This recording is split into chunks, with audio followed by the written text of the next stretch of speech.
और जिसको जो सोचना है वो सोच रहा है। सच क्या है किसी को जानना ही नहीं। बुलंदशहर से एक शॉकिंग किडनैपिंग केस सामने आया है, जहां 2 छोटी लड़कियां कल शाम मिस्टीरियस कंडीशंस में लापता हो। সত্যি কথা বলতে 2026-এ আমি অনেক মুভি দেখেছি, কিছু ভালো ছিল, কিছু মোটামুটি, কিন্তু 5টি এমন ছিল যেগুলো দেখার পর আমি ফোনটা পাশে রেখে শুধু ছাদের দিকেই তাকিয়েছিলাম। কারণ গল্প তো শেষ হয়ে গিয়েছিল, কিন্তু তার প্রভাব এখনো শেষ হয়নি। আজ আমি সেই 5টি সাসপেন্স থ্রিলার মুভির কথাই বলবো।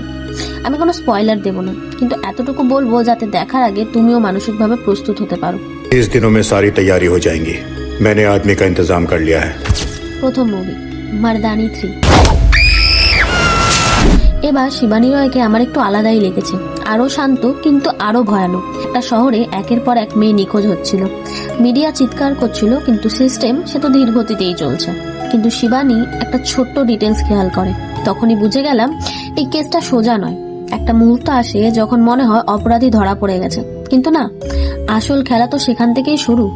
শেষের 20 মিনিট আমি একবারও পজ করিনি, চুপচাপ স্ক্রিনের দিকে তাকিয়েছিলাম। IMDb-তে প্রায় 7.5 আউট অফ 10 রেটিং এর সাথে একটা বেশ ইন্টেন্স সাসপেন্স থ্রিলার মুভি বলা যেতে পারে এটাকে। অ্যাকিউজড এই মুভিটা ধীরে চলে, কিন্তু ইচ্ছে করে। একজন সফল ডাক্তার, হঠাৎ তার বিরুদ্ধে একটা গুরুতর অভিযোগ ওঠে, সব প্রমাণ তার বিপক্ষে যাচ্ছিল। আমিও ভাবতে শুরু করেছিলাম হয়তো সেই দোষী, কিন্তু ছোট্ট একটা এক্সপ্রেশন, একটা চোখের নড়াচড়া, সেখান থেকে আমার সন্দেহ হলো এই মুভির আসল খেলা হচ্ছে কোর্টরুমের, খেলা হলো দৃষ্টিভঙ্গিতে। সত্যিটা কি আর আমরা কি দেখতে চাই, দুটো আলাদা জিনিস এই মুভির ক্ষেত্রে। IMDb-তে প্রায় 5.6 রেটিং এর সাথে available on Netflix. Secret story রাসলিন একটা টেকনিক্যাল সিরিজ, কিন্তু সাসপেন্সের লেভেল একদম সিনেমার মতন। রাসনীল বারবার একটা দুঃস্বপ্ন দেখছিল, সবুজ চোখের এক অচেনা মানুষ তাকে তাড়া করছে।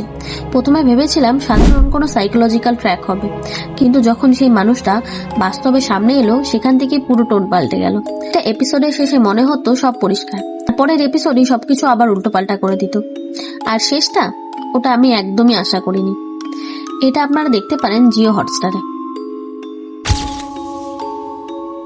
হানি 2026-এ রিলিজ। এই সিনেমা চিৎকার করে না, ধীরে ধীরে তোমার মাথায় ঢুকে পড়ে একজন মানুষ নিজের অতীত থেকে পালাচ্ছে, নাকি অতীত তাকে তাড়া করছে। দেখতে দেখতে বারবার মনে হচ্ছিল আমি যা দেখছি হয়তো সেটা বাস্তব নয়। আর যখন শেষের টুইস্টটা এলো, আমি সত্যিকারে 10-15 সেকেন্ড কিছুই বলিনি। কখনো কখনো শত্রু বাইরে থাকে না, ভেতরেই থাকে। পরবর্তী এবং শেষ সিনেমা হচ্ছে চিকাটিলো, অ্যামাজন প্রাইমে অ্যাভেলেবেল। এই সিনেমার পরিবেশটাই ভারী।